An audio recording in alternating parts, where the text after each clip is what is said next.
A. John and Mary fall in love and get married. They both have worthwhile and remunerative jobs which they find stimulating and challenging.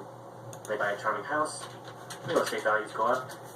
Eventually, when they can afford live-in help, they have 2 children to whom they are devoted. The children turn out well. John and Mary have a stimulating and challenging sex life and worthwhile friends. They go on fun vacations together. They retire. They both have hobbies which they find stimulating and challenging. Eventually they die. This is the end of the story. B.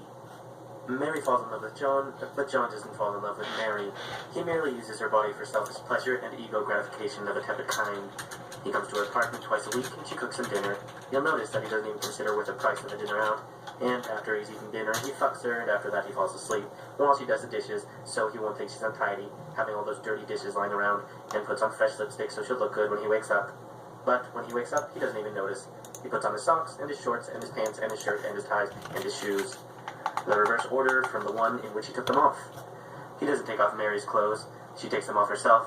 She acts as if she's dying for it every time, not because she likes sex exactly, she doesn't, but she wants John to think she does, because if they do it often enough, surely he'll get used to her, he'll come to depend on her, and they will get married.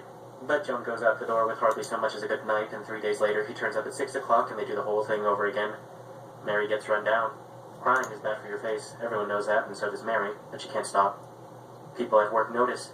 Her friends tell her John is a rat, a pig, a dog. He isn't good enough for her, but she can't believe it. Inside John, she thinks, is another John, who is much nicer. The other John will emerge like a butterfly from a cocoon, a jack from a box, a pit from a prune, if the first John is only squeezed enough. One evening, John complains about the food. He has never complained about her food before. Mary is hurt. Her friends tell her they've seen him in a restaurant with another woman whose name is Madge. It's not even Madge that finally gets to Mary, it's the restaurant. John has never taken Mary to a restaurant. Mary collects all the sleeping pills and aspirins she can find, and takes them in a half bottle of sherry. You can see what kind of woman she is by the fact that it's not even whiskey. She leaves a note for John. She hopes he'll discover her and get her to the hospital in time, and repent, and then they can get married. But this fails to happen, and she dies. John marries Madge, and everything continues as an A. C. John, who is an older man, falls in love with Mary, and Mary, who is only 22, feels sorry for him because he's worried about his hair falling out. She sleeps with him even though she's not in love with him. She met him at work. She's in love with someone called James, who is 22 also and not yet ready to settle down.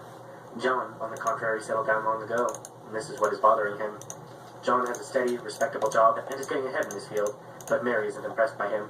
She's impressed by James, who has a motorcycle and a fabulous record collection. But James is often away on his motorcycle, being free. Freedom isn't the same.